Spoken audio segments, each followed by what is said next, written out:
Where the bloody hell is it? Draco mutters to himself as he rummages through his bag for his wand. He feels a mix of frustration and anxiety at the thought of not being able to practice transfiguration properly. Damn it, he growls under his breath, growing more irritable by the second. He glances up, noticing some of his classmates shooting curious looks in his direction. He clenches his jaw, his pride unwilling to admit that he's lost his wand. He continues searching his bag, his annoyance growing with each passing second. He catches sight of a few students whispering to each other and smirking. Draco's fists tighten at his sides, tempted to lash out at them for their amusement at his predicament, but he restrains himself, barely.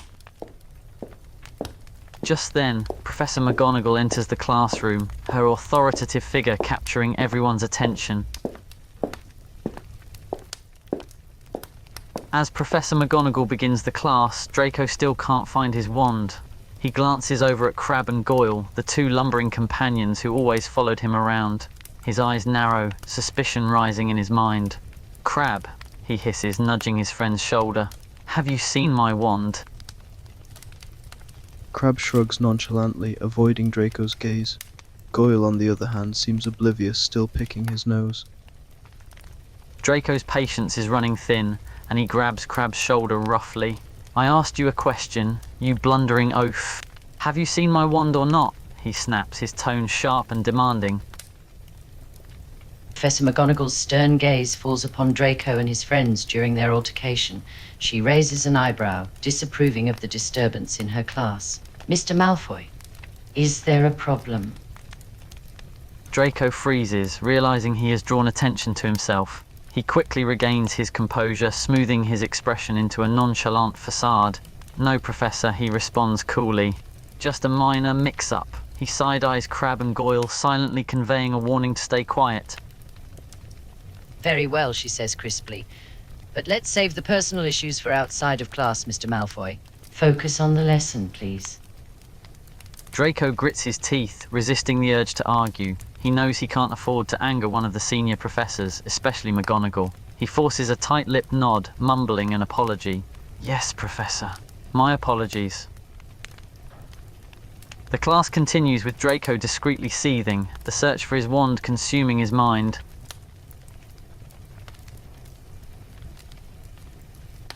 Professor McGonagall gazes around the classroom, her expression serious as she addresses the class. "All right, class," she begins, her voice authoritative. "Today we'll be practicing a basic transfiguration spell. Please take out your wands." The class obliges, taking out their wands as instructed. Draco discreetly rummages through his bag once more, his fingers digging through the contents frantically. He silently prays that he overlooked his wand somehow, even though he's already checked several times. His expression tenses with irritation as he comes up empty-handed yet again. Draco's gaze flicks across the classroom, taking in his classmates all holding their wands while he sits empty-handed. He can almost feel everyone's eyes on him, though no one dares to openly stare or make comments. Nevertheless, Draco's ego takes a hit. To be seen without his wand, to be unable to participate in the simple transfiguration lesson, is humiliating. Draco's jaw clenches tighter, the frustration almost unbearable. He discreetly glances at McGonagall, hoping to go unnoticed in his predicament. The sigh of resignation, Draco leans back in his chair and crosses his arms, his usual arrogant demeanor fading into a frustrated stoicism. Professor McGonagall, standing at the front of the class, speaks in her commanding voice. "Now, the spell we'll be practicing today is Avifors. It's used to transform an object into a bird. The wand movement is simple but requires precise execution. She demonstrates the correct wand movement in midair, her own emitting a soft glow. The classroom falls silent, students paying close attention to the demonstration. Once you've got the feel for the wand movement, I want you all to pair up and practice the spell." Pairing up means working with someone, which he clearly can't do without a wand. The other students start exchanging glances, discussing potential partners, while Draco feels like a statue, silent and fuming.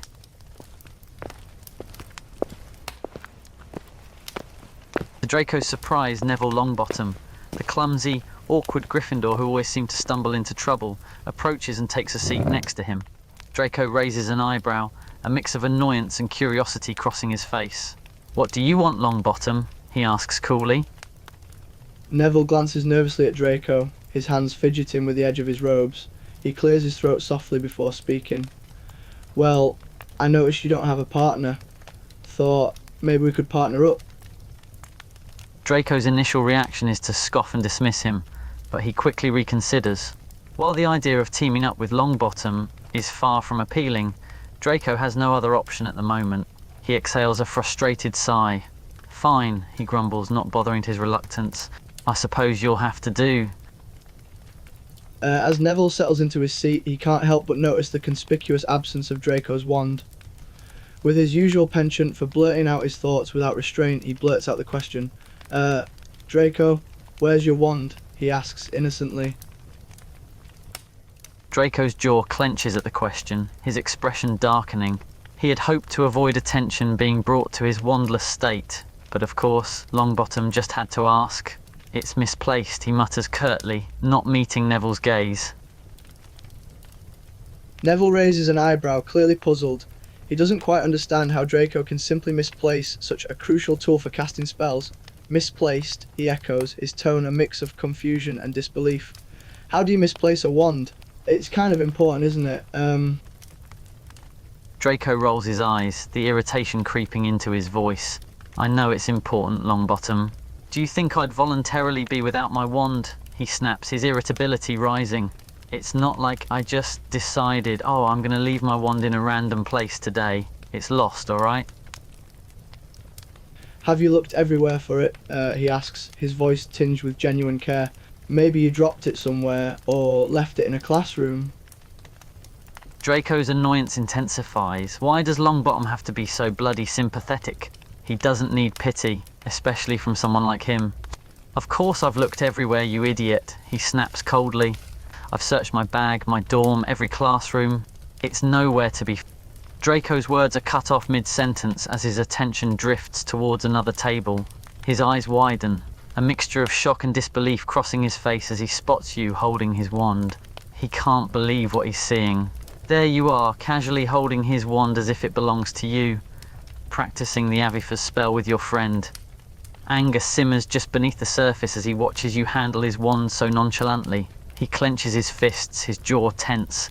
"How dare you have his wand? How did you even get it?" Draco's eyes narrow, his gaze fixed on you and the stolen wand. He considers confronting you, but decides to wait, watching closely to see what you do next.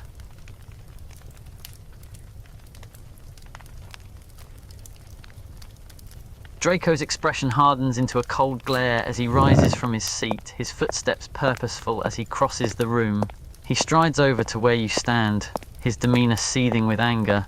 He stops abruptly in front of you and your friend, his eyes flickering between the two of you, settling on his stolen wand held tightly in your hand. "Having fun with my wand, are we?" His words are sharp, laced with sarcasm. You look up from your conversation, caught off guard by Draco's sudden appearance. Your gaze locked to his sharp, cold eyes, and for a moment you freeze. Draco glares down at you, his irritation palpable. He holds out his hand, impatience in his gesture. "Hand it over," he demands, his voice firm. "That's my wand you're holding."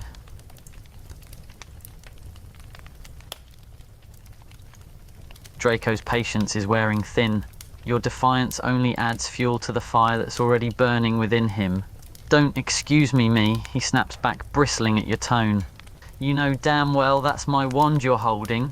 Give it back." He reaches out again, his hand still outstretched expectantly.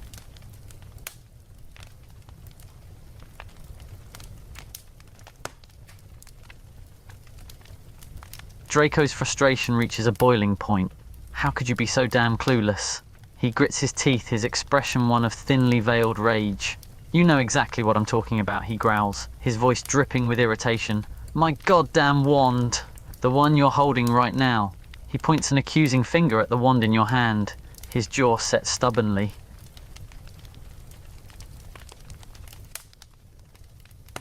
Draco can't believe what he's hearing. Your denial is ridiculous. Bullshit, he snaps, his eyes narrow. Don't give me that crap. I know my wand when I see it. That's my hawthorn wand with a unicorn hair core. I've had it since first year. You're either lying or bloody stupid if you think I won't recognize my own wand.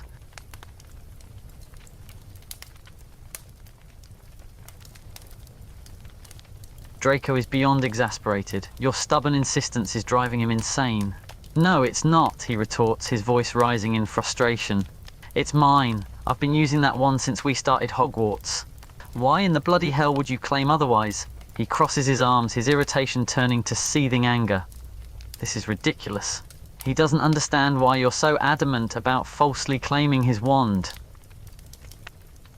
Draco's hand shoots out to snatch the wand from you, but your quick response catches him off guard. You yank it out of his reach, frustrating him further. Before Draco can even react, you call out to Professor McGonagall, your voice ringing through the classroom. McGonagall's attention immediately turns to the commotion. She approaches the two of you, her expression stern. What is going on here? Professor, this student has stolen my wand, he exclaims, gesturing frustrated towards you. They're holding it right now. Draco's eyes narrow as you deny the accusation so confidently. He can't believe you're lying so shamelessly, especially in front of McGonagall. He clenches his fist, his frustration spilling over. This is nonsense, he protests, his voice rising with anger. It's clearly my wand. You can see the hawthorn wood and the unicorn hair.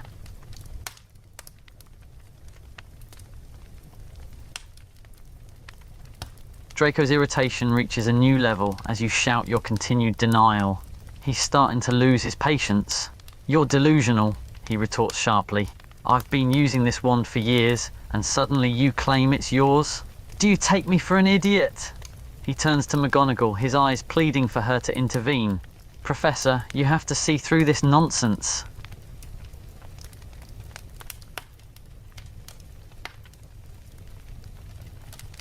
Frustration takes over Draco's actions. He's done with this absurd argument, and he doesn't trust McGonagall to resolve it. In a swift motion, Draco lunges forward, attempting to snatch the wand from your grasp. Give it to me, he snarls, his hand reaching out forcefully. The tug of war over the wand becomes a dramatic spectacle, both of you shouting at each other while McGonagall can only watch in disbelief. Draco's grip is tight, and he's not about to let go easily. Let go, he growls. You, on the other hand, cling to the wand with all your strength, refusing to yield.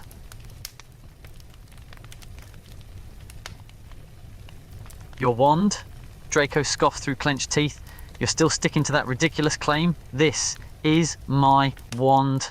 He tugs even harder, his grip tightening around the wood. Every ounce of his determination is focused on taking back what he believes is his property. McGonagall's sharp, authoritative voice rings out, cutting through the escalating commotion. That's enough, she commands, firmly asserting her authority. Both of you, stop this at once. The sound of McGonagall's stern command seems to snap Draco and you out of your heated tug of war. Your hands reluctantly release their hold on the wand. However, the consequences of your actions quickly become apparent. Detention, both of you, McGonagall declares, leaving no room for argument. As you attempt to protest, McGonagall interrupts with a firm, no buts. The matter of the wand will be discussed with Professor Dumbledore, she continues, her expression unyielding. But for disrupting my class, you both shall serve detention. Draco grits his teeth, his defeat in the immediate situation becoming evident. He glances at you with a mix of irritation and frustration, realizing that this argument is far from over. This is all your damn fault, he snaps, the irritation clear in his voice. If you hadn't stolen my wand and then tried to claim it as yours, we wouldn't be in this mess. McGonagall's authoritative voice breaks into the argument yet again, her patience clearly at its limit. Enough. Both of you out now, she commands, pointing towards the door with a stern expression. The tension in the air remains palpable as Draco and you begrudgingly exit McGonagall's classroom, still seething with frustration and anger. Though the immediate confrontation has ended, it's clear that this disagreement is far from resolved. As you step into the hallway, Draco stops and turns to you. This isn't over. fate had a cruel sense of humour, it seemed. As punishment for your disruptive behaviour, you and Draco found yourselves side by side in detention, forced to share a space with your current nemesis. The room was filled with an uncomfortable silence, the only sound being the ticking of the clock on the wall. Draco's irritation was still palpable, and he cast occasional resentful glances in your direction. The watchful gaze of the prefect in charge of detention kept Draco from muttering too much. Every attempt he made to murmur or complain was promptly silenced by an authoritative shh from the prefect. Frustration filled Draco's features as he had no outlet for his seething annoyance. Being forced to sit next to you and being constantly shushed added fuel to his already simmering anger.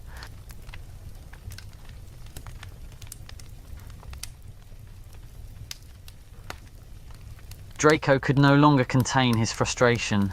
The prolonged silence and enforced sitting beside you was unbearable.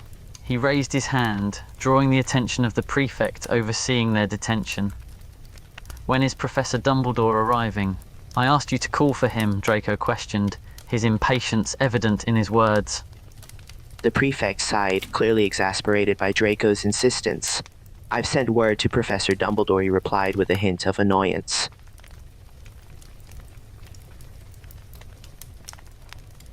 The waiting game became agonizing for Draco.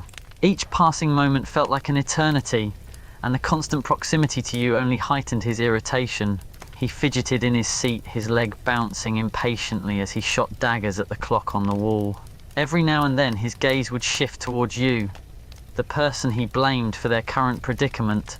He couldn't help but grumble under his breath, silently blaming you for the situation they were stuck in.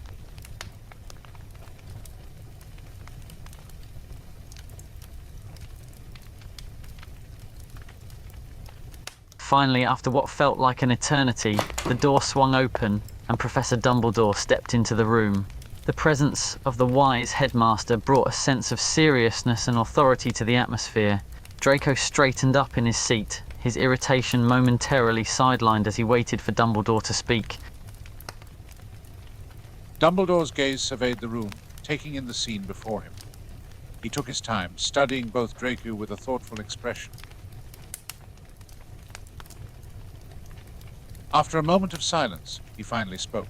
"I believe I've been summoned regarding a wand dilemma," he said calmly, his eyes flickering between the two of you. Without hesitation, Draco quickly jumped in, keen to start his case. He pointed an accusing finger at you. "She stole my wand," Draco asserted, his voice filled with conviction. "I've been using that wand since first year, and suddenly she appears, claiming it's hers." Dumbledore's calm demeanor remained unwavering as he turned his attention to you. "May I see the wand, please?" he asked gently, his voice carrying a hint of curiosity. You felt a mix of anticipation and nervousness as Dumbledore requested to see the wand. All attention was now fixated on you and the object of the dispute.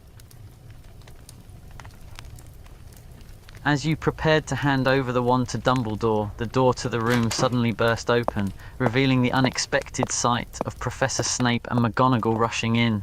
Their abrupt entrance caught everyone off guard, adding another layer of surprise to the already tense atmosphere. Draco's eyes widened, confused and slightly startled by the sudden appearance of the two additional professors. Even Dumbledore couldn't hide his slight surprise at the sudden interruption. He raised an eyebrow, his calm composure momentarily fractured by the unexpected entrance of Snape and McGonagall. "Ah, Severus, Minerva." Dumbledore acknowledged their arrival with a nod. "What brings you here?" Snape, always one to be direct and concise, got straight to the point. "Dumbledore, may I have a word with you privately?" he requested, his tone serious and urgent. Dumbledore, sensing the importance of Snape's request, nodded in agreement. "Of course, Severus. We can talk over here." He gestured to a corner of the room, away from the ears of Draco, you, and the other prefect, overseeing the detention.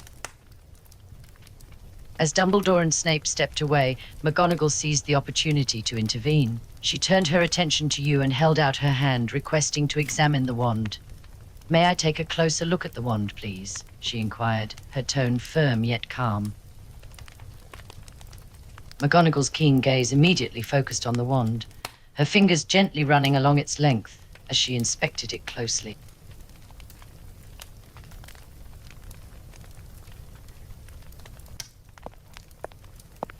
After their private conversation, Dumbledore and Snape returned to the room, their expressions carrying a hint of seriousness. The air felt heavy with anticipation as the two professors rejoined the gathering. Draco, unable to contain the growing impatience any longer, blurted out, "Well, this is my wand. What's taking so long to confirm it?" His frustration became evident as he glanced between Snape, Dumbledore and McGonagall. The waiting game was taking its toll on him, and he wanted this situation resolved quickly. Snape, finally revealing what had been concealed in his sleeve, slowly and silently pulled out a familiar-looking wand. It was Draco's own wand, the one that he had been insistent belonged to him. Snape approached Draco and presented the wand to him, placing it firmly into his hand.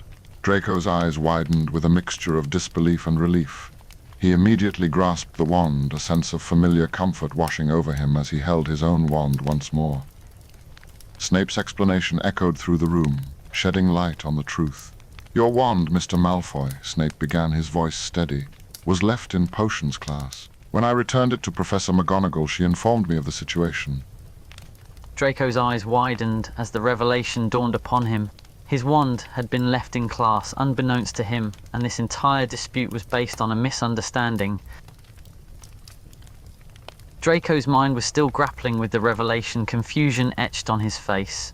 He couldn't shake the lingering question, especially after his wand was accounted for. "But how does she have the same wand as me?" Draco inquired, gesturing towards you. "If my wand was in potions class, why does she have a wand identical to mine?"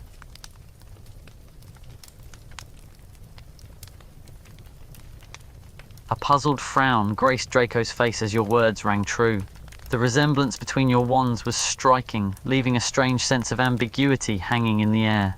He turned his gaze towards you, eyebrows furrowed in confusion.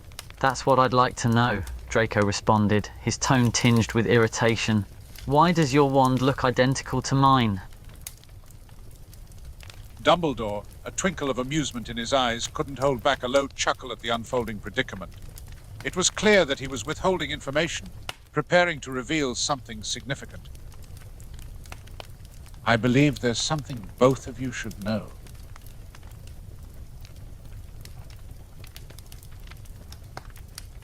Draco, still reeling from the earlier revelation, glanced at the two professors. Snape remained outwardly composed, his expression betraying no emotion. McGonagall, on the other hand, couldn't suppress a small smile, her eyes filled with anticipation. This display of restrained excitement further puzzled Draco, adding to his growing sense of confusion. Draco raised an eyebrow at McGonagall's behaviour, a mix of curiosity and irritation in his tone. "What's with all the smiles and secrets?" he questioned, looking between Dumbledore and McGonagall. Dumbledore's voice filled the room as he offered an explanation for the uncanny resemblance between your wands. "It appears we have a truly rare situation at hand," he began, his eyes twinkling with a knowing gleam. "For two students to possess an exact replica of a wand is uncommon, but it holds great significance." "It means..." A hint of surprise and excitement tinged Draco's expression as he listened intently to Dumbledore's words. "It means," he repeated, his gaze fixed on the headmaster. Dumbledore's gaze met Draco's, a knowing smile playing across his lips. "It means," he continued, "that the two students who share the same wand are soulmates."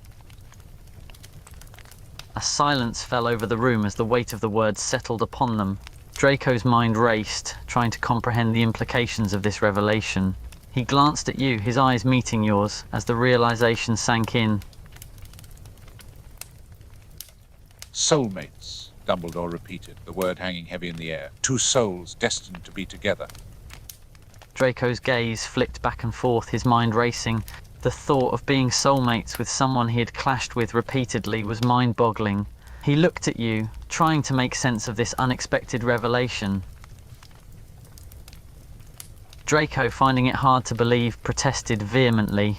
"There's no way," he retorted, his voice filled with denial. "This can't be true. This has to be some sort of joke. I can't be soulmates with..." He trailed off, gesturing towards you.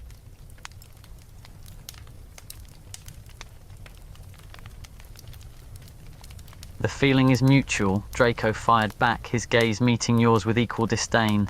The last person I'd want to be soulmates with is you. The tension in the room was palpable as Draco and you vehemently rejected the idea of being soulmates. Both of you stood, locked in a defiant standoff, refusing to accept the notion laid before you. This is absurd, Draco continued, his voice filled with contempt. There's no way we could be soulmates. We're total opposites. We don't get along at all. Snape, observing the mounting tension, interjected to offer further clarification. Soulmates are not always easy to understand, he began, his voice steady and calm. It is not about being similar or getting along. It is about a deeper connection, a bond that transcends the surface.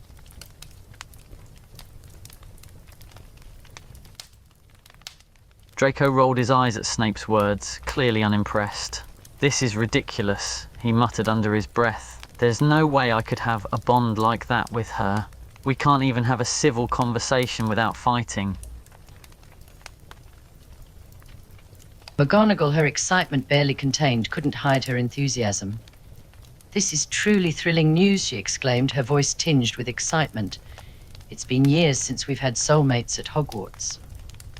Draco's jaw tensed, his irritation growing as he watched McGonagall's reaction. He couldn't understand how everyone seemed strangely excited about this unexpected development while he was stuck with you as his supposed soulmate. It is essential for both of you to come to terms with this revelation.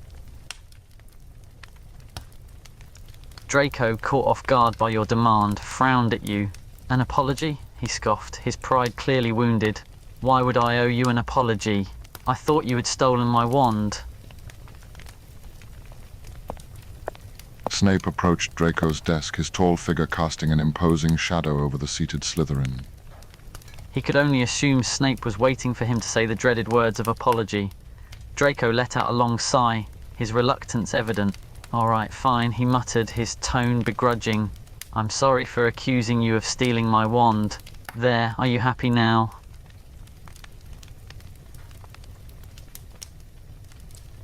McGonagall, in her soft yet authoritative voice, interjected. "Detention is dismissed for now. You two ought to try making up." Draco's irritation flared once more as he shot a sharp look at McGonagall. "Make up?" he scoffed. "As if it's that easy with her." He glanced at you as he spoke. "It's ridiculous. I'm stuck with a girl who I can hardly stand."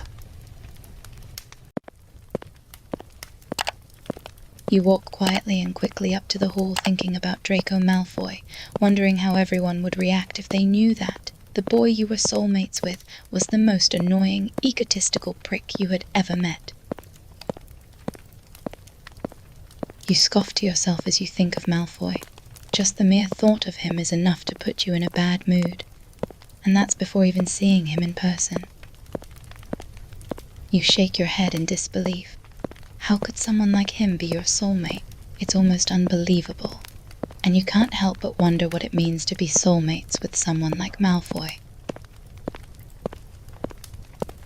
You let out a deep sigh, thinking about the whirlwind of events that have made your week nothing short of a living hell. Being Draco Malfoy's soulmate was only the latest in a string of misfortunes that seemed to be piling up faster than you could handle.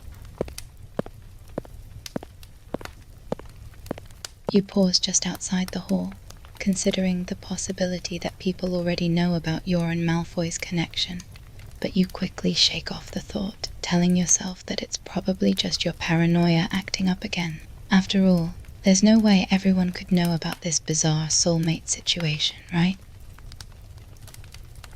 You take a deep breath, plastering a smile on your face. You're determined to push the soulmate situation to the back of your mind, telling yourself that everything will go back to normal soon enough. Maybe it's just a cruel joke fate is playing on you. It'll be over soon. This whole soulmate debacle will fade away with time. Soon, you and Malfoy will go back to avoiding each other like the plague, and everything will be just as it was before this mess began. You shake your head, pushing the thoughts away, and resolute yourself that this is just a temporary disruption. Yeah, it'll be fine. You stride into the grand hall, maintaining a steady pace as you head towards the Slytherin table. Your gaze is fixed downwards, avoiding eye contact with anyone in an attempt to blend in and appear unbothered. The last thing you want right now is attention, so you keep your head low as you make your way to your familiar spot amongst your fellow Slytherin students. You hesitantly lift your head, taking a subtle glance around the grand hall. Immediately you're met with a sea of eyes fixed on you, and the hushed whispers of gossip fill the room like a low hum of electricity. A wave of unease washes over you. It's like everyone is in on something you're not aware of. Your heart sinks as you pick up on a hushed whisper from a nearby student. That's her, the one bonded to Malfoy. Your blood runs cold. Somehow, the news has spread, and now the whole school seems to know about your connection to Malfoy. Despite the pit forming in your stomach, you force yourself to keep a composed exterior. You maintain an expression of neutrality, carefully concealing any hint of acknowledgement or concern. You don't want to give anyone the satisfaction of knowing that the rumors are getting to you, so you do your best to act like you're completely oblivious to the whispers and stares. With a facade of nonchalance, you approach the Slytherin table and take your seat next to your friends, doing your best to act as if everything is normal. Though on the inside, you're a bundle of nerves, desperately hoping that nobody tries to bring up the topic of your supposed bond with Malfoy. A friend beside you rolls their eyes and huffs in disbelief, saying, "Can you believe it? Soulmates with Draco Malfoy? Please? What a joke." The group at the table chuckles in agreement, and you force a smile, trying to look just as amused by the idea as they are. Your friends turn to you, expectant looks on their faces as they wait for your response. They're all clearly curious about the gossip revolving around you and Malfoy, and they're waiting for you to confirm or deny the rumors. You're caught between a rock and a hard place. If you deny it, they might think you're lying, but if you admit it, the teasing and mocking will be endless. Another friend chimes in, their voice filled with a mix of disbelief and awe. Wait, soulmates like actual real-life magic soulmates? That's insane. They exchange shocked glances with the others, and you can see their curiosity growing with each passing second. It's becoming increasingly harder to keep up the facade of ignorance. You let out a defeated sigh and lean in closer to your friends, whispering, "Yeah, that's what they say. But I don't care about any prophecy or identical wands. I'm definitely not his soulmate." Your voice is laced with frustration and determination, as if trying to convince both yourself and your friends that the rumors are completely untrue. Your friends exchange wide-eyed looks of realization and shock, their gazes fixed on you. One of them finally speaks up, bewildered. Wait. You're telling me the wands were identical? As in, the exact same? We never noticed before? The others at the table lean in, their curiosity reaching its peak. You give a slight shrug, your voice betraying a hint of resignation. Yeah, it's the same, you admit, as if begrudgingly accepting the truth. The revelation hangs in the air, prompting a chorus of hushed gasps and murmurs from your friends. They seem shocked and intrigued by this new piece of information, further fueling the fire of gossip surrounding you and Malfoy. Despite your best efforts to blend in, you can't help but be acutely aware of the constant stares and whispers aimed in your direction. It's clear that everyone in the grand hall is talking about you and Malfoy, and it's becoming increasingly difficult to dismiss it as mere coincidence. You try to act unperturbed, but the weight of all eyes on you is almost unbearable. Your best friend leans in, their voice a hushed whisper filled with amusement. Can you believe it? He accused you of stealing, and now you're supposedly bonded to him? Talk about twisted fate. They smirk, clearly finding humor in the irony of the situation, while you try to mask your discomfort with a tight-lipped smile. Your best friend gives you a pointed look, adding, "I mean, he's cute and all, but don't let him mess with your head. I don't trust him." They give your arm a gentle squeeze, offering a look of support and concern. Deep down, you know they're right. Malfoy is attractive, but his actions and reputation don't exactly inspire trust. You scoff, trying to cover up your inner emotions with a snarky reply. Ew, don't ever say that. Malfoy is definitely not cute. You force a scowl, hoping that your denial will convince everyone at the table, including yourself, that the thought of Malfoy being attractive is absolutely ridiculous. A mean girl from a few seats away leans in, a smug smirk plastered on her face. She sneers, "Oh, you must be loving the attention, huh? You're the talk of the school right now." Her voice drips with mockery and insinuation. Clearly, she's trying to get a rise out of you and feed on your discomfort. The mean girl continues, her smirk growing wider. "Don't get too comfortable, sweetie. You know how boys like him operate. Once the novelty wears off, he'll move on to the next shiny thing." The cruel glint in her eye suggests she finds pleasure in mocking you and stirring up drama. Before you can even open your mouth to retort, your friends and other classmates jump to your defense, quickly shutting the mean girl down. One of them snaps back. "Back off, nobody asked for your opinion." Another adds, "You're just jealous because you don't have a soulmate." The mean girl leans back, her expression oozing with confidence and mockery. She smirks, saying, "Go ahead and enjoy it while it lasts. Soulmate or not, Malfoy will get bored of you eventually." Her friends join in, snickering and whispering behind their hands, clearly amused by the thought of your supposed connection with Malfoy not lasting. You scan the grand hall, trying to appear nonchalant as you search for Malfoy amidst the sea of students. Despite your efforts to convince yourself otherwise, you can't help the nagging feeling at the pit of your stomach. It's perplexing. Why are you worrying about his whereabouts? You're not supposed to care. You're supposed to be indifferent to him and his actions. Yet, against your will, the question keeps playing in your mind. Where is Malfoy? You force yourself to engage in a conversation with your friend, trying to appear normal and unbothered.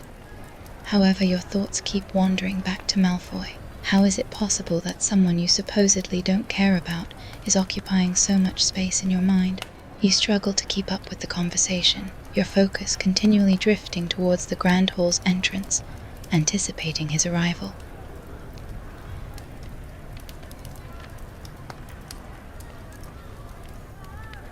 Your gaze involuntarily locks onto Malfoy as he struts into the grand hall with his usual confidence and nonchalance. His group of friends surrounds him, laughing and fooling around as if nothing out of the ordinary has happened.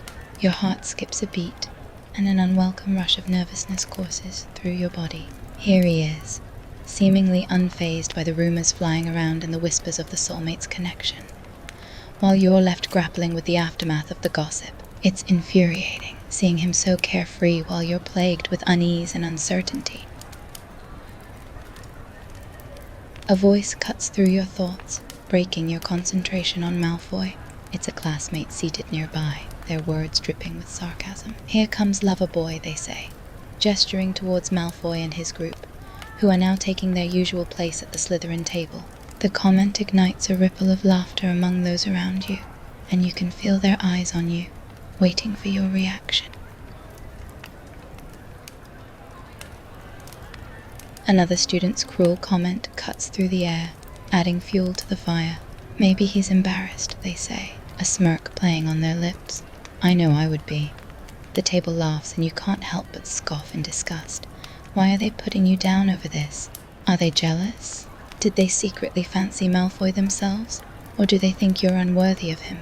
The questions swirl in your mind, further fueling your irritation. Yet another comment stings, like a sharp jab to your already fragile self-esteem. "Poor thing," one of them mocks, their voice dripping with sarcasm. "Stuck with her for life." The table erupts into laughter, and your heart sinks even further. Their words feel like a pointed reminder that the situation is out of your control. You question the very concept of soulmates, and the notion that Malfoy could be the one seems almost ludicrous. The thought of being destined to be with him, to love and cherish him, feels utterly absurd. Surely fate wouldn't play such a cruel joke on you, right?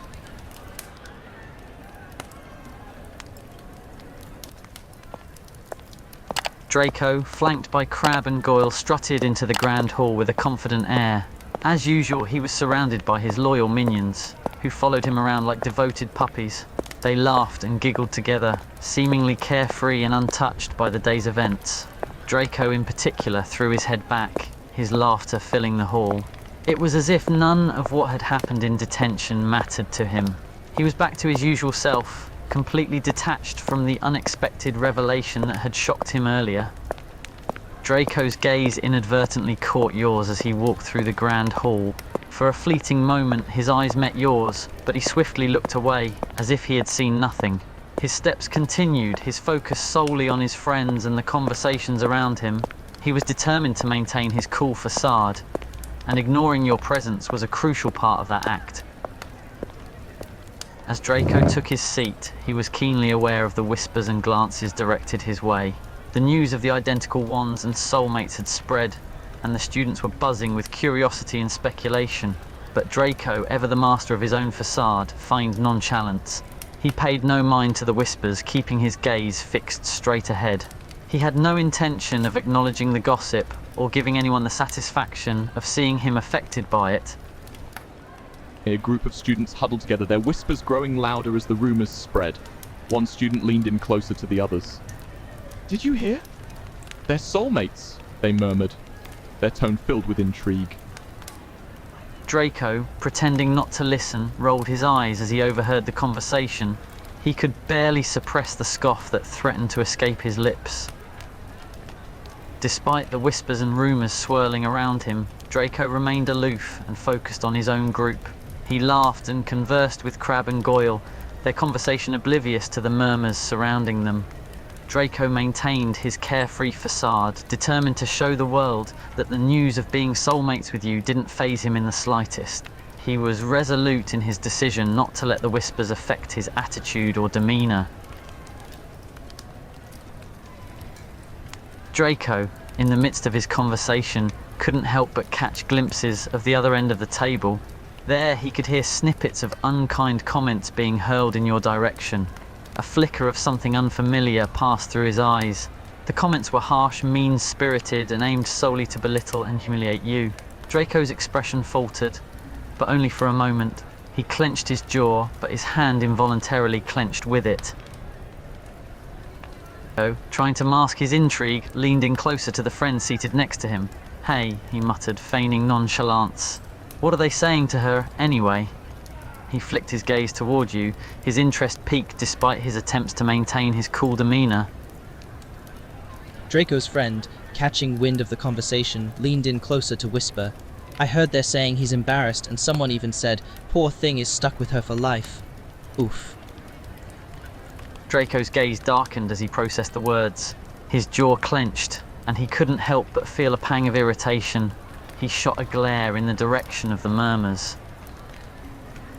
Draco, his voice a barely audible mutter, whispered to himself, "I'm not embarrassed." Slowly, realization dawned on him. The thought of people picking on more if he ignored you gnawed at his conscience. He didn't want to admit it, but the idea of you being ridiculed and hurt bothered him more than he cared to admit. Sensing the internal conflict within him, gave him a gentle nudge, his voice filled with encouragement. "I know that look," he said, a knowing smirk on his face. "Go talk to her." Draco rolled his eyes, trying to maintain his indifference. "And why would I do that?" he retorted, feigning nonchalance. His friend chuckled softly, shaking his head. "You're stubborn, you know that," he replied with a hint of amusement. "Just go. She doesn't deserve the ridicule, you know that." Draco couldn't deny the truth in his friend's words. He let out a reluctant sigh, his gaze flickering towards you again. Draco's friend leaned in, his voice lowered as he spoke. "Plus, they're only picking on her. No one here has said anything bad about you or to you, really." Draco's gaze lingered on you as he considered this. It was true. The taunts and jeers were all aimed at you, not him. He couldn't deny the pang of guilt he felt at your plight, despite his outward show of indifference. Draco and his friend couldn't help but turn their attention towards you as you abruptly stood up from the table. Your expression was a mix of anger and frustration, the whispers and mean comments having taken their toll on you. Draco, unable to ignore growing tension any longer, let out a low growl under his breath. With a swift motion, he pushed away from the table and stood up, his gaze fixed on you. He walked with purpose around the table, long strides until he stood directly opposite you, his presence impossible to ignore. Draco, his expression stern yet somewhat composed, nodded gently at you, silently gesturing for you to take your seat again. His gaze held a hint of determination, as if silently conveying that he wanted to address the situation. He himself settled back into his seat, maintaining a steady and focused gaze on you, waiting to see how you would respond. A hushed silence engulfed the table as all eyes turned towards you and Draco. The anticipation was palpable, each student eagerly waiting to witness the unfolding interaction between the two soulmates. They were all expecting something, some form of confrontation, but all you and Draco did was stare at each other in silence. Draco, trying his best to maintain the appearance of normality, began to eat and broke the silence with a seemingly casual question. "So, how did you do on that test yesterday?" His tone was nonchalant, as if engaging in a typical conversation, but his eyes flicked towards you.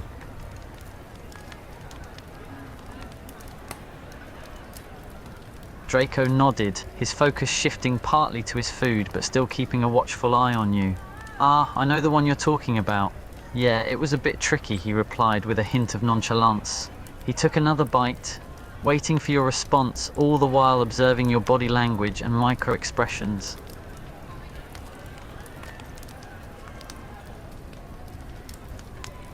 Draco's gaze softened a bit as he noticed your subtle smile, taking note of the slight change in the atmosphere.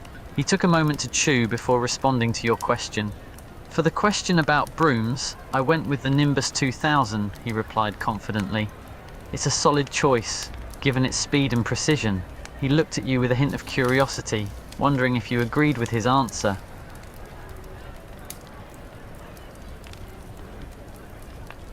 Draco chuckled lightly, his expression showing a hint of amusement. "Ah, the Aeromancer broom. It's not as reliable as the Nimbus 2000, in my opinion," he remarked. He took another bite, his gaze still lingering on you. "But hey, we'll find out soon enough who got it right? Draco chuckled at your comment, his expression softening further. "Tell me about it," he replied with a smirk. "History of magic is a bore fest. Who even cares about all this ancient history anyway?" As you and Draco shared a light moment of laughter, the surrounding students couldn't help but take notice. Some of them began to warm up to the unexpected sight of you and Draco conversing civilly for the first time. They whispered amongst themselves, intrigued by the developing interaction. However, a few others couldn't help but feel a pang of jealousy, their gazes filled with resentment. A mean-spirited girl from a nearby group, filled with mockery, called out to Draco. "Hey Malfoy," she sneered. "Is Dumbledore making you do this whole soulmate bonding thing?" The laughter that followed her words was filled with derision, and the intention to embarrass and belittle both you and Draco. Draco's expression hardened, his grip on his fork tightening as he clenched his jaw. Draco, despite his irritation, chose to ignore the mean girl's comment. He bristled internally, but refused to give her the satisfaction of seeing him riled up. Instead, he continued to eat and engaged in conversation with you, as if the girl's mockery had never taken place. The mean girl, eager to provoke Draco further, persisted with her taunting. "Come on, Malfoy," she repeated with a derisive smile. "Are you really going to waste your time sitting there? Come sit with us instead." The suggestion, dripping with mockery and a subtle jab at your presence, was aimed to belittle both you and his decision to engage in conversation with you. Draco's patience was tested, and his jaw remained clenched as he maintained his composure, silently fuming inside. Draco, his voice steady and resolute, shot back. "If I didn't want to be here, I wouldn't be." His gaze flicked towards the mean girl, a hint of defiance in his eyes. He refused to be swayed by her taunts and made it clear that his choice to sit with you was a deliberate one, not a reluctant obligation. Draco, gathering the attention of everyone present, made a bold declaration. "We're soulmates," he stated firmly, his tone unwavering. "So what?" His gaze swept across the room, challenging anyone to challenge his words. "If anyone has a problem with that," he continued, his voice carrying authority, "address it directly to me, not her." The room fell silent. All eyes turned to Draco, and even the mean girl was momentarily caught off guard by his firm stance. Draco's gaze softened as he caught a glimpse of your awe at his unexpected defense. His words, spoken with unwavering conviction, were a clear indication of his unwillingness to tolerate any mockery or disrespect directed towards you. A hint of a smirk tugged at the corners of his lips as he silently acknowledged your reaction, pleased to have surprised you with his unexpected display of loyalty.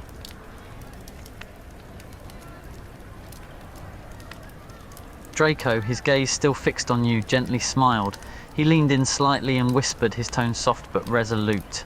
"Don't let them get to you," he said, his words meant solely for your ears. "They're just jealous." His eyes held a glimmer of reassurance, silently conveying his desire to shield you from the negativity surrounding you.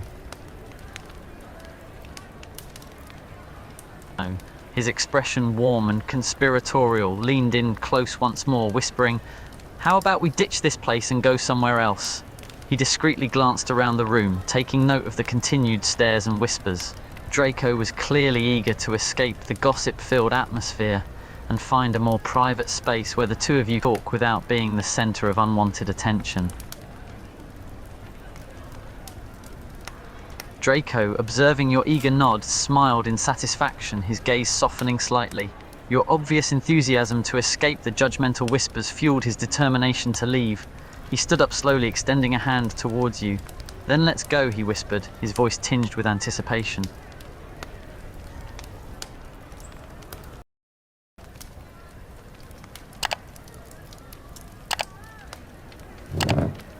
Draco stood up, his hand still extended, silently waiting for you to follow his lead. He cast a fleeting glance around the room, taking note of the lingering gazes and murmurs before his focus returned to you. His expression held a mix of assurance and subtle excitement, silently indicating that he was ready to leave the unwanted attention behind for a quieter space. "Ready?" he asked softly, his gaze fixed on yours, awaiting your response. Draco's expression softened further as you stood up and began walking towards him. His hand was still extended, a silent invitation to stick close. A sense of relief and determination washed over him as you confirmed your readiness. "Good," he replied softly, his voice tinged with subtle relief. "Follow me."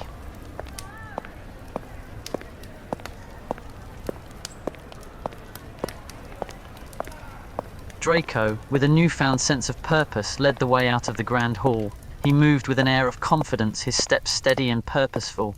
Every now and then, he would discreetly glance back, ensuring that you were following closely behind. As you walked together, the whispers and murmurs of the students faded into the background. Draco's focus was entirely on leading you to a quieter place, away from the eyes and judgments of others.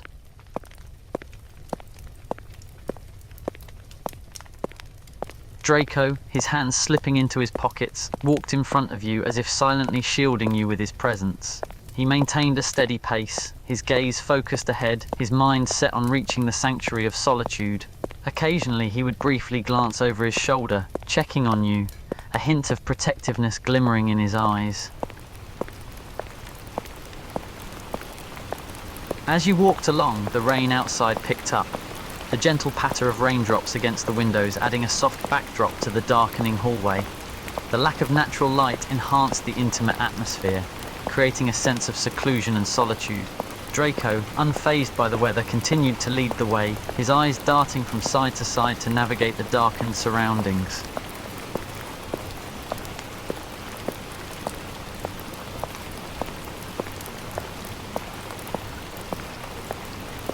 Draco, his steps slowing slightly as he heard your quiet murmur, glanced over his shoulder at you. He shrugged casually, a hint of nonchalance in his expression.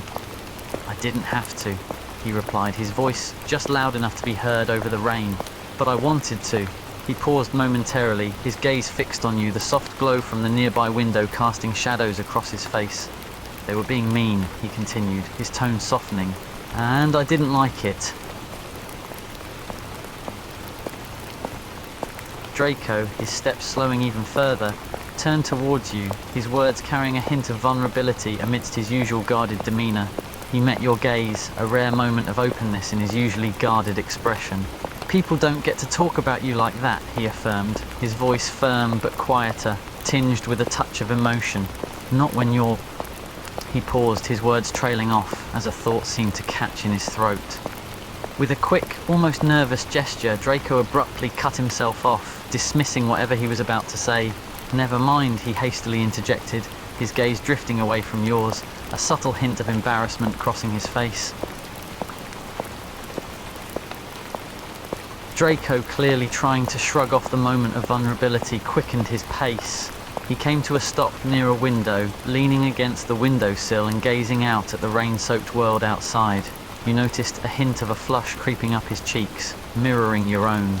The awkward tension lingered in the air, but Draco seemed intent on pushing past it, his attention focused on the rainfall outside.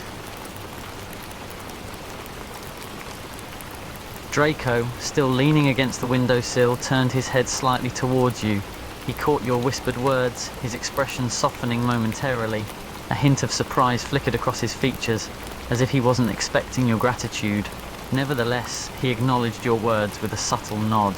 Without fully meeting your gaze, he muttered, "You're welcome." Draco, his gaze still fixed on the rain-soaked landscape outside, nodded slowly in response to your question. "Looks like a storm, yeah," he confirmed, a hint of distraction in his voice. "A pretty heavy one, by the looks of it."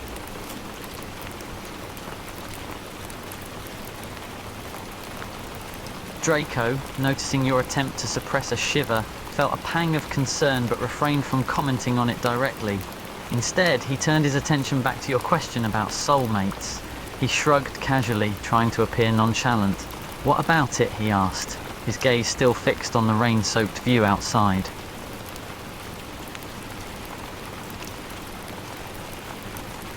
Draco, sensing your frustration and uncertainty, sighed softly. He knew you were struggling to make sense of the whole soulmate situation. Just stop thinking about it, okay?" he said quietly, his tone surprisingly gentle. "It's not worth getting worked up over. It doesn't change anything."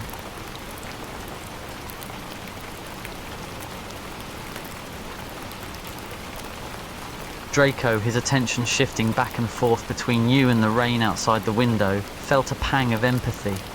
He knew you were struggling with your thoughts, and the rain seemed to mirror your conflicted emotions. Draco stood there silently, watching as the raindrops danced on the window pane, his eyes occasionally stealing glances at you. He didn't say anything, allowing you to collect your thoughts as the pitter-patter of rain filled the air.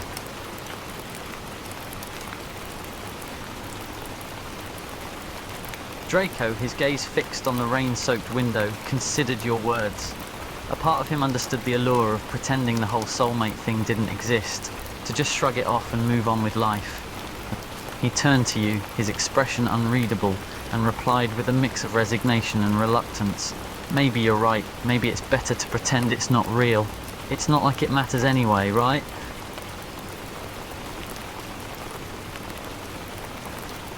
Draco, his gaze softening as he heard your agreement, couldn't help but notice the subtle hint of uncertainty in your tone. He was aware that you weren't fully convinced, but he didn't press the matter further.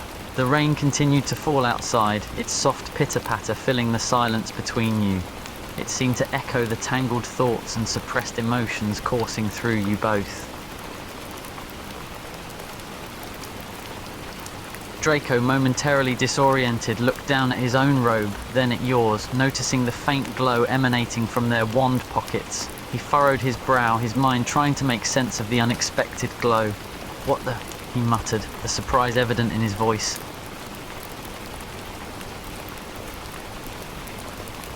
Draco, now even more puzzled, cautiously drew out his own wand, examining it closely. The glow intensified, illuminating his face in a soft, almost otherworldly light. He looked at you, his expression a mix of confusion and intrigue.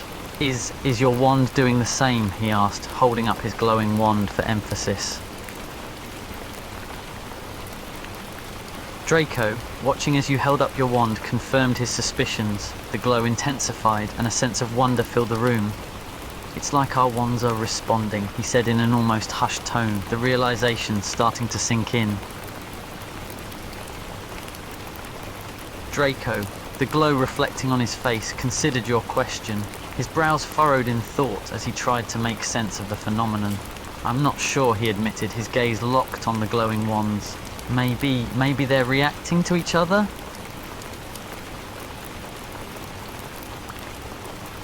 Draco, his expression a mix of curiosity and hesitation, watched as you gently moved your wand closer to his.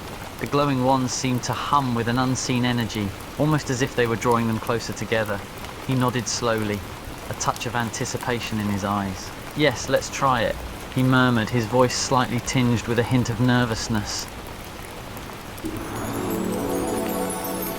As your wands touched, a sudden surge of magical energy enveloped the air. A blinding golden glow illuminated the room, and a sensation of weightlessness engulfed you both. It felt as if time had frozen, the world around you ceasing to exist as you floated, suspended in a moment of pure magic.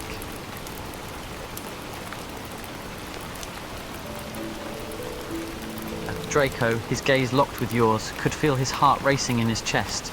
The glow of the wands intensified, enveloping you both in an otherworldly aura.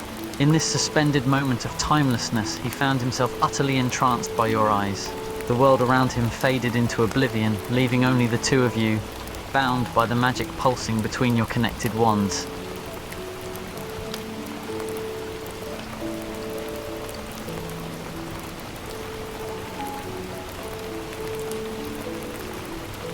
The moment seemed to stretch on forever, a bubble of suspended reality where time lost all meaning. Your connection, fueled by the magic from the wands, intensified with every passing second.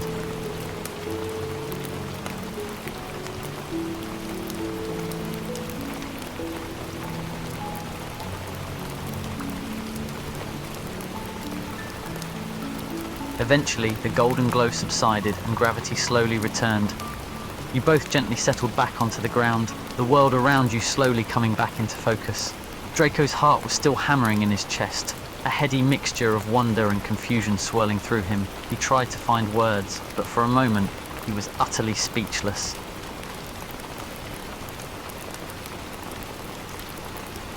Draco, still reeling from the extraordinary experience, instinctively reached out to help stabilize you as you held onto the wall trying to catch your breath.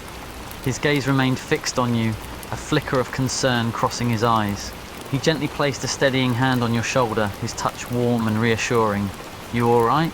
he asked quietly, his voice barely above a whisper.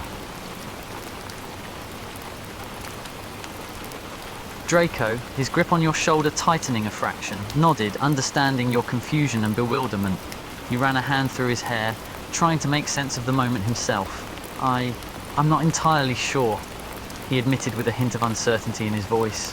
But it was almost like he trailed off, his gaze shifting from the now non-glowing wands to your face.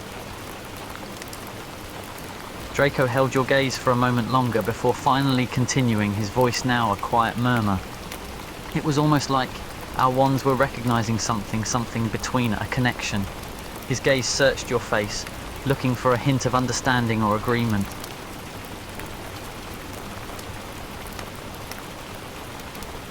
Draco nodded slowly, his expression a mix of reluctance and resignation. The word soulmates hung in the air, its undeniable weight sinking in. "Yes, soulmates," he admitted, the word leaving his lips reluctantly. It seems like that's what the wands are telling us."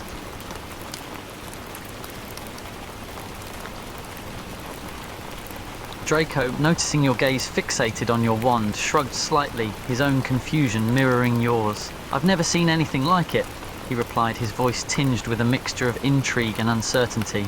He looked back at his own wand, still feeling the lingering effects from the magical connection. It's as if the wands are responding to our souls, to this connection between us.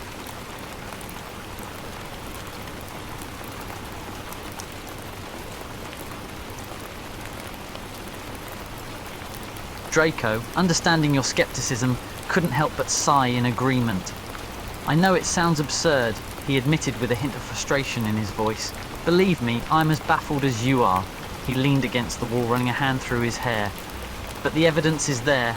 Our wands reacting like this. It can't be a coincidence."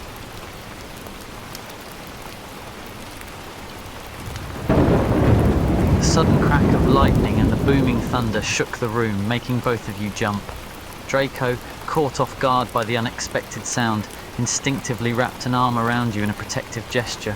"Bloody hell," he murmured, his gaze darting towards the window to see the storm raging outside.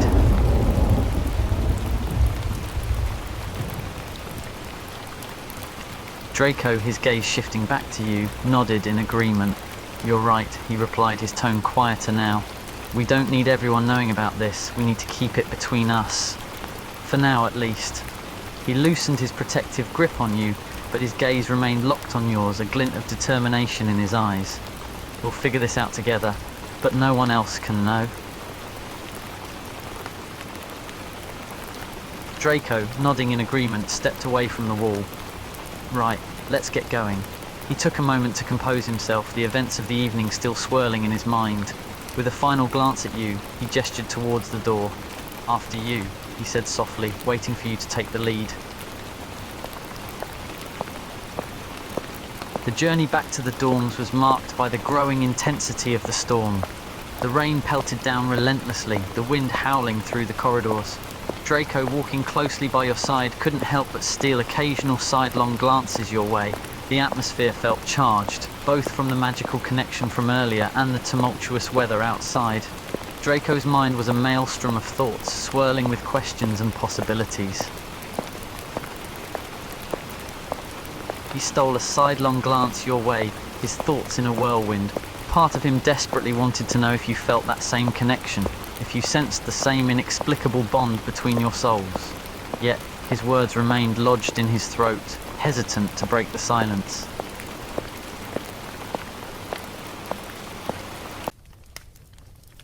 In his dorm room, Draco sat at a desk lit by the warm glow of a nearby fireplace. He was diligently scribbling notes, his gaze flicking back and forth between a textbook and a piece of parchment. The soft crackling of the fireplace provided a soothing background noise. His brow furrowed in concentration, Draco seemed entirely engrossed in his work. He occasionally glanced up, his gaze drifting towards the window, where the moon shone softly through the curtains.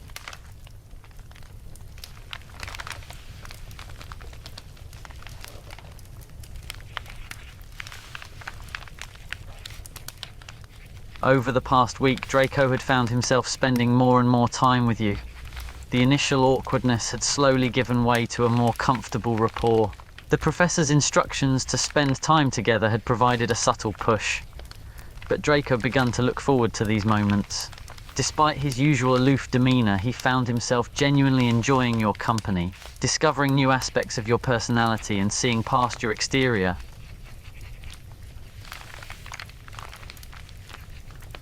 As Draco's thoughts were consumed by your presence, a distraction crept into his normally disciplined focus. His hand, seemingly with a mind of its own, started writing while his mind was elsewhere. Unaware, he watched as the familiar letters of your name formed on the parchment, a name that had begun to occupy his thoughts more and more in recent days.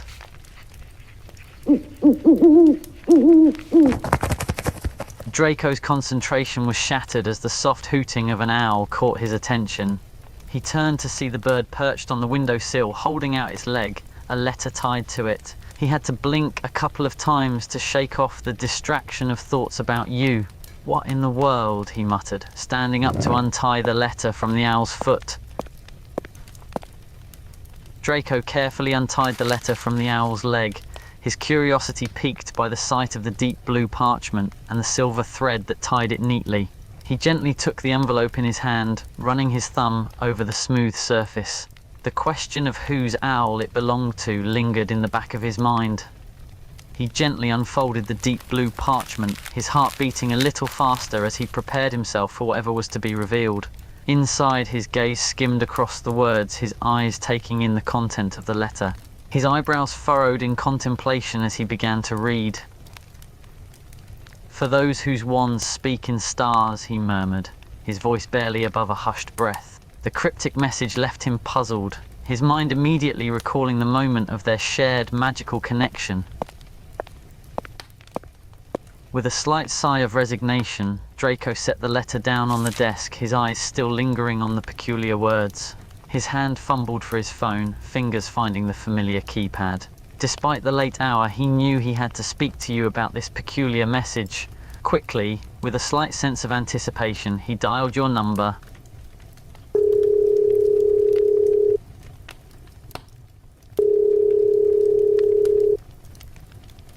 Hey, listen, I received a letter, and I have to ask, did you send it? Alright, if it wasn't you, then who in the world would send it? Can you come over? There's something we need to discuss, and I think it has something to do with us and the wands. With that, he ended the call, setting the phone down on the desk as he began to tidy up the small space, anticipation building as he waited for your arrival.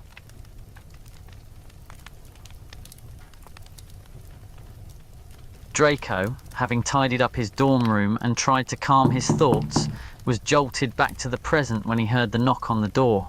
He took a deep breath, his heart rate quickening a bit. With measured steps, he walked over to the door and slowly opened it, revealing you standing on the other side. Draco's eyes flicked up and down, taking in your appearance. A smirk tugged at the corner of his lips as he teased you gently. Matching with the Slytherin pajamas tonight, huh? He retorted, leaning against the doorframe. Don't tell me you're trying to copy my style now. Draco allowed you to pass, his smirk turning into a small smile of amusement. He closed the door behind you before responding. Wand twins, indeed, he acknowledged, his voice tinged with a hint of sarcasm. Always direct to the point, aren't you? Draco remarked, a hint of admiration in his tone despite his words. He gestured towards his desk, where the letter was neatly placed. It's over there, he said, nodding his head in its direction. Take a look for yourself.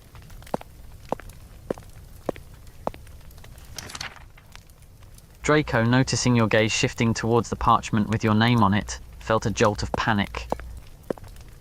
That's nothing, he blurted out, a hint of embarrassment evident in his voice as he tried to dismiss the topic. It's just some meaningless scribbles. Not important at all. Draco, feeling a bit flustered, quickly grabbed the blue parchment from his desk and passed it to you, doing his best to divert your attention away from the parchment with your name. Just read this, he said, his voice still a bit shaky as he handed over the letter. This is what I meant to talk about.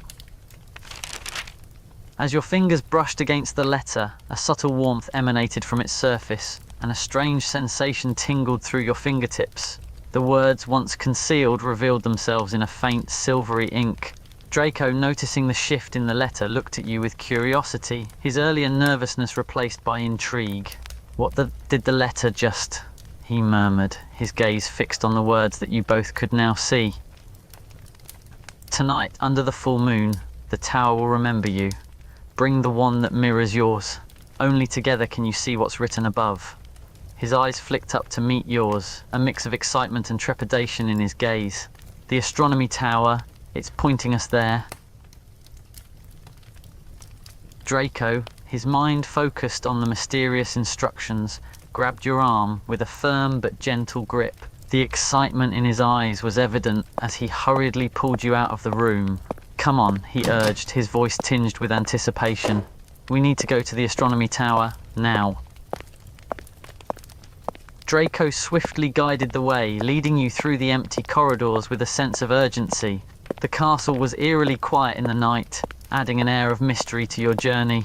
As you both quickly made your way towards the astronomy tower, the sound of your footsteps echoed softly against the stone walls. The moon shone brightly overhead, casting a silvery glow on the surrounding path.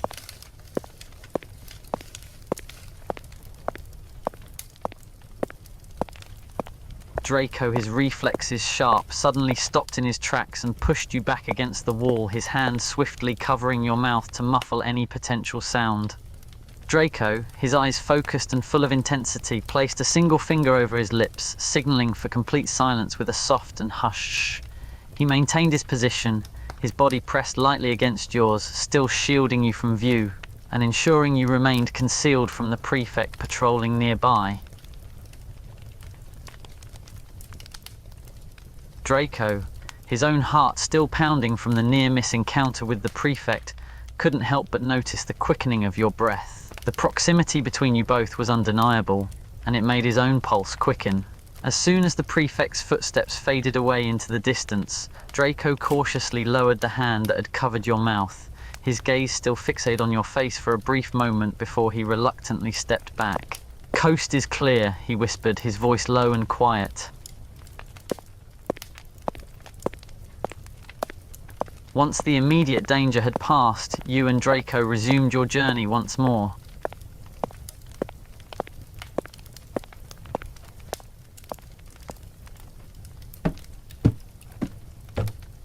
Ascending the circular spiral staircase leading upwards. With every step you both took, the staircase seemed to wind its way up to the top, its stone cold under your feet. The air grew cooler as you both climbed higher, the silence broken only by the soft sound of your synchronized breaths. Draco, a hint of amusement in his eyes, glanced back at you and taunted, "What, can't keep up with me?" His smirk widened, a subtle hint of teasing in his voice as he continued to climb. The stairs themselves seemed never-ending, each step a test of endurance, yet Draco seemed unfazed by the climb, his stamina and endurance seemingly effortless.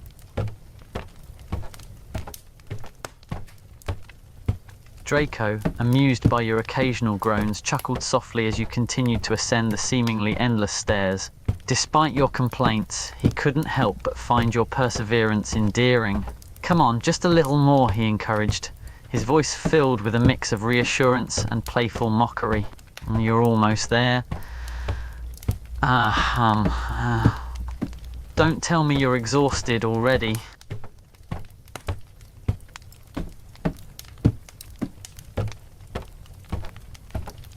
Draco chuckled softly, a slight hint of admiration in his expression as he watched you struggle. Seeing you stop midway through the climb, he realized that you were reaching your limits. "You're ridiculous, you know that," he teased, his voice full of mischief. Without hesitation, he effortlessly scooped you up, lifting you over his shoulders with a strong grip, as if you weighed nothing. "Come here." Caught off guard, you found yourself surprised by his unexpected show of physical strength. As he carried you up the remaining steps, he teased, "You know, you're rather light.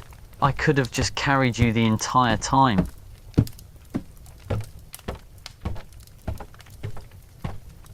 Draco, a smirk playing on his lips, couldn't help but chuckle again at your response. He felt you relax and settle into his arms, your body resting comfortably against him. "All right then," he replied, a hint of amusement in his voice. "I'll carry you the rest of the way. Just don't be too comfortable, or I might start charging you for the service."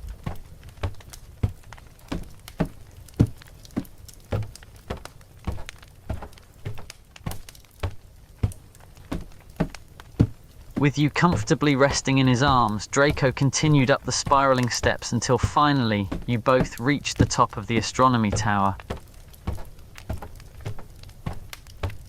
As the last step was conquered, Draco gently lowered you back down to your feet, his grip lingering on your waist for a few seconds to ensure you were stable.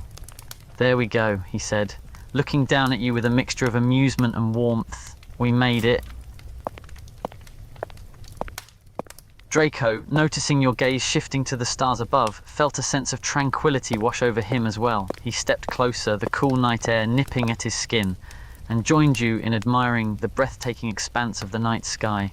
His eyes roamed over the countless shimmering stars, their light casting a soft glow on your faces. "Beautiful," he murmured quietly, his voice barely above a whisper, as if afraid to break the delicate moment.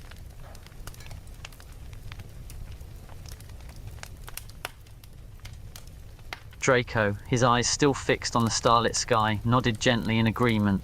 He could feel your presence beside him, the subtle warmth of your body just mere inches away from his own. A comfortable silence lingered in the air, the only sounds being the soft hum of the wind and the distant hoots of an owl somewhere in the woods.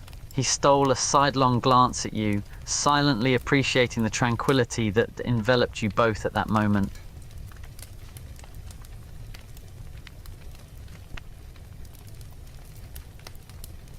Draco, his eyes drifting away from the night sky, took notice of something else that caught his attention. He turned to face the telescope, and beside it, he spotted a large, ancient-looking book lying open on a stand. Curiosity piqued, Draco, with slow, tentative steps, approached the book, leaning closer to catch a glimpse of its contents. "Hey, come here for a moment." He motioned for you to come closer, gesturing towards the ancient tome that now had his undivided attention.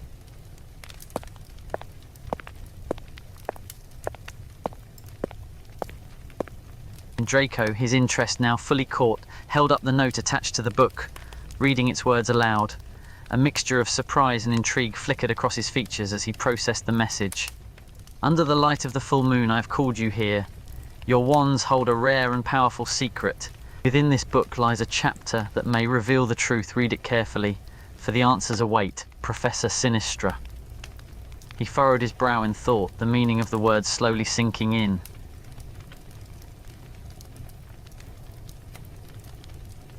Draco, his eyebrows raising in realization, returned your smile with a knowing smirk. "Of course, Professor Sinistra," he murmured, a hint of amusement in his voice.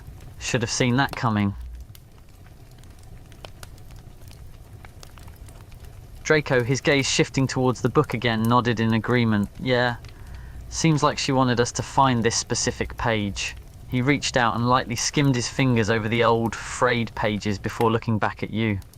"Let's have a look, shall we?"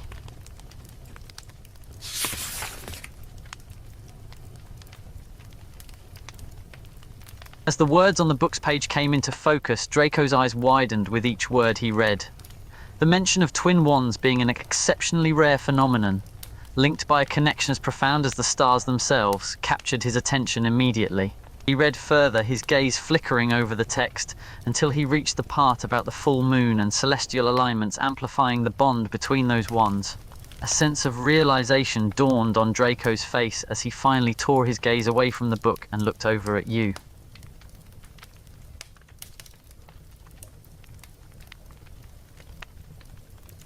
Draco listened intently as you continued to read out the passage aloud, his eyes wide with fascination and a touch of disbelief. The bond between twin wands, written in the stars, a connection spanning time and space, he repeated under his breath, the gravity of the words sinking in. As you reached the part about the constellations guiding their path, Draco's breath caught in his throat.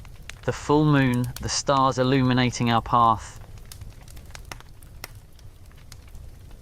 Draco, still trying to process the information, nodded slowly, his eyes meeting yours. "Seems like it," he replied, his voice tinged with a mix of awe and wonder. "The twin wand bond, it really exists, and it's tied to the full moon and the stars." He paused, trying to make sense of the revelations before them. It's almost too unbelievable to be true, but here we are.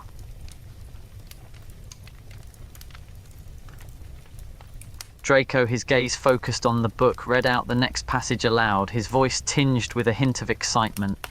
"To understand the bond of twin wands, stand beneath the full moon's light and let your eyes follow the path of the stars.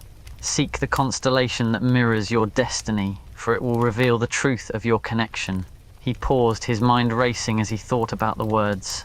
"Follow the path of the stars and find the constellation that reflects our destiny."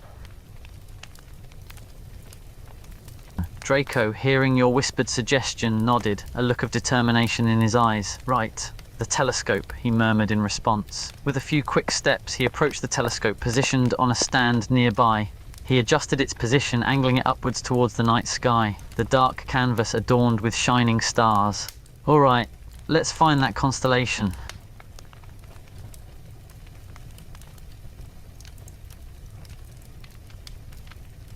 Draco, his initial confidence wavering as he struggled to find the correct constellation, began to feel a sense of frustration creeping in. Despite his efforts, the right arrangement of stars continued to elude him.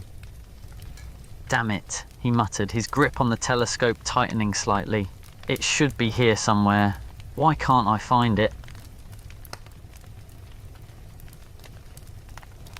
Draco, his frustration replaced by surprise, turned his attention back to you upon hearing your next words. "Take out our wands under the full moon and touch them," he repeated, his mind immediately connecting the dots. With a nod, he reached into his pocket, his hand grasping his wand. "All right, let's give it a try." Draco, his own wand poised in his hand, followed suit, standing beside you with his gaze fixed on the night sky. The silvery glow of the full moon bathed both of you in its soft light, a serene yet potent atmosphere surrounding the moment. "So, we just touched the wands together, right?" he asked, his voice barely above a whisper. Draco, a mix of anticipation and uncertainty swirling within him, nodded in agreement. "All right then." With a steady hand, he extended his wand, holding it parallel to yours.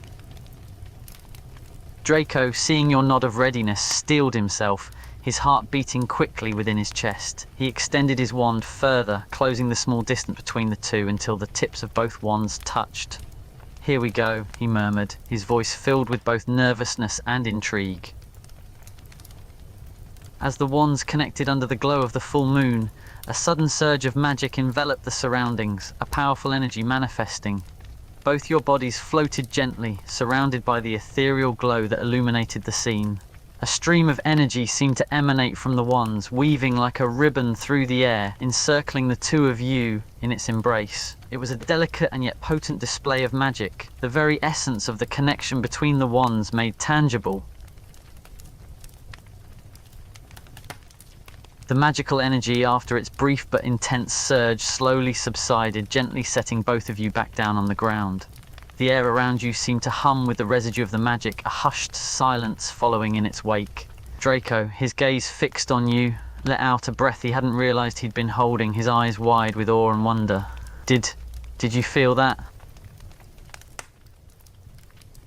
Draco, noticing your sudden pause and the shift in your gaze, followed your gaze towards the night sky. His eyes widened as he took in the sight before them. "Whoa," he exhaled softly, his voice barely a whisper. The sky, which had been dotted with countless stars earlier, now seemed to be nothing short of a canvas painted by the very gods themselves. The stars twinkled brightly, each one seemingly closer, brighter and more beautiful than before. As you and Draco edged closer to the railing, the full expanse of the night sky now spread out in front of you, a breathtaking display of celestial glory. Draco, his gaze still fixed on the brilliant stars above, broke the silence, his voice filled with awe and bewilderment. "I've never seen stars like this before. They're so close," he murmured, his words tinged with a hint of disbelief. As Draco continued to gaze at the stars, his arm brushed gently against yours, the accidental touch sending a slight flutter through him. He stood close to you, close enough for you to feel the warmth radiating from him, his attention still partially divided between the night sky above and the proximity of your presence. Draco, his gaze still fixed on the stars but his focus drifting, responded with a murmured agreement. "Yeah, it's beautiful." His arm remained close to yours, a subtle indicator of the proximity between the two of you.